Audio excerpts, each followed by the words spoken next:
Hi guys. நாங்கள் video போட்டே வந்து ரொம்ப நாள் ஆச்சு. ரொம்ப ஒரு ஒரு 1 இயருக்கு மேலேயே ஆயிடுச்சுன்னு நினைக்கிறேன்.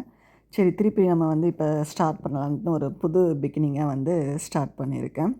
அதுலேருந்து இது என்னோடய ஃபஸ்ட்டு வீடியோ. இன்றைக்கி வந்து நம்ம என்ன பண்ண போகிறோம்னா வந்து தொன்னை பிரியாணி வந்து ஹைதராபாத் ஸ்டைலில் வந்து சரி தொன்னை பிரியாணி ட்ரை பண்ணலாம் அப்படிங்கிறதுக்காக வந்து இன்றைக்கி பண்ண ஆரம்பித்தேன் நான்.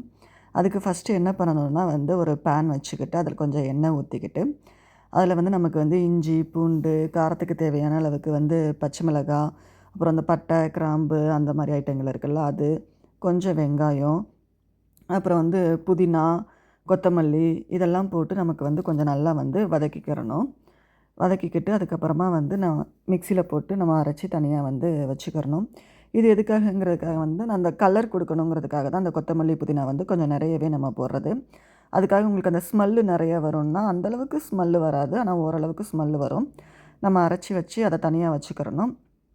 அதுக்கப்புறமா நம்ம இன்னொரு பாத்திரத்தை எடுத்துக்கிட்டு நம்ம பிரியாணி எந்த பாத்திரத்தில் பண்ணுவோமோ அந்த பாத்திரத்தை எடுத்துக்கிட்டு அதில் நம்ம வந்து தாளிக்கிறதுக்கு வெறும் சோம்பு மட்டும் போட்டால் போதும். ஏன்னா நம்ம அரைக்கிறதுக்கு வந்து பட்டை, கிராம்பு அந்த மாதிரி ஐட்டங்கள் நம்ம நிறைய போட்டுக்கிட்டோம். அதனால் இதில் நம்ம அரைக்கிறதுக்கு மட்டும் அதில் அரைச்சதுனால நம்ம இதில் மட்டும் சோம்பு மட்டும் போட்டுக்கிறலாம். போட்டுட்டு அதில் வெங்காயம் நம்ம அதிலேயே அரைக்கிறதுக்கும் வெங்காயம் போட்டோம். அதனால் இதில் நிறைய வெங்காயம் வேண்டாம், கொஞ்சமாக வெங்காயம் போட்டு அதை வதக்கிட்டு அது வதங்கினதுக்கப்புறமா என்னென்ன காய் உங்களுக்கு பிடிச்சிருக்கோ அந்த காய் எல்லாத்தையும் போட்டு நம்ம வந்து கொஞ்சம் உப்பு போட்டு கிண்டிக்கிறணும்.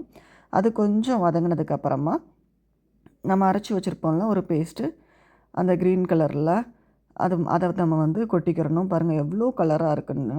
உங்களுக்கு கலர் வந்து கொஞ்சம் கம்மியாக இருக்குதுன்னு நினச்சிங்கன்னா நீங்கள் ஸ்பீனச் இருந்தால் கூட அதுவும் போட்டுக்கலாம். நான் வந்து ஒரு 4-5 ஸ்பீனச் போட்டேன். ஏன்னா அரைச்சி முடித்தப்போ வந்து கலர் கொஞ்சம் கம்மியாக இருக்கிறது மாதிரி தெரிஞ்சிச்சு. அதனால் நான் கொஞ்சம் வந்து ஸ்பீனச் போட்டு வந்து அரைச்சிக்கிட்டேன். அதனால தான் எனக்கு இவ்வளோ கலராக இருக்குது. அதை ஊற்றி கொஞ்சம் நல்லா வந்து அந்த காய் வந்து அந்த க்ரீன் கலர் கிரேவிலேயே வந்து கொஞ்சம் வேக விடணும். வேக விட்டதுக்கு அப்புறமா வந்து நம்ம வந்து புளிப்புக்கு நமக்கு எவ்வளோ தேவையோ தயிர் சேர்த்துக்கிறணும். தயிர் சேர்த்துக்கிட்டு நான் வந்து இன்றைக்கி வந்து ஒரு 1 1/4 கப்பு வந்து அரிசி எடுத்துக்கிட்டேன். அதை ஒரு 20 மினிட்ஸ்க்கு முன்னாடியே வந்து நான் ஊற வச்சுக்கிட்டேன்.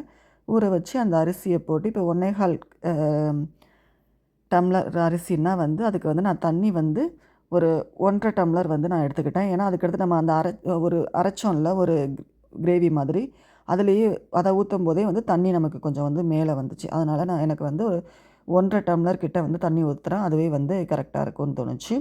நான் தண்ணி ஊற்றி கொஞ்சம் ஒரு கொதி வந்ததுக்கப்புறமா நான் வந்து வீட்டில் வந்து பீஸ் இருந்துச்சு. அப்போ அதையும் வந்து நான் மேலே போட்டு தண்ணியெல்லாம் கொஞ்சம் ட்ரை ஆனதுக்கப்புறமா ஓரளவுக்கு தண்ணி இருக்கும்போது நான் வந்து தம் போட்டுக்கிட்டேன். நான் வந்து இப்படி தான் வந்து தம் போடுவேன். தம் போட்டு ஒரு 20 மினிட்ஸ் வச்சதுக்கப்புறமா எடுத்து பார்த்தோன்னா வந்து நல்லா உதிரி உதிரியான வந்து தொன்னை பிரியாணி வந்து கிடச்சிது.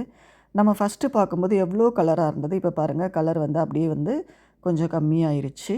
ஆனால் ட்ரை பண்ணி பாருங்கள், ரொம்ப நல்லா இருந்துச்சு. இது வந்து ஒரு டிஃப்ரெண்ட் ஸ்டைலாக இருக்கும். நம்ம எப்போயுமே இந்த ஹைதராபாத் பிரியாணி, இது ஹைதராபாத் ஸ்டைலில் வந்து பிரியாணி பண்ணியிருப்போம். அதே இதில் வந்து இது தொன்னை பிரியாணி வந்து நீங்கள் ட்ரை பண்ணி பாருங்கள், உண்மையிலேயே நல்லா இருந்துச்சு.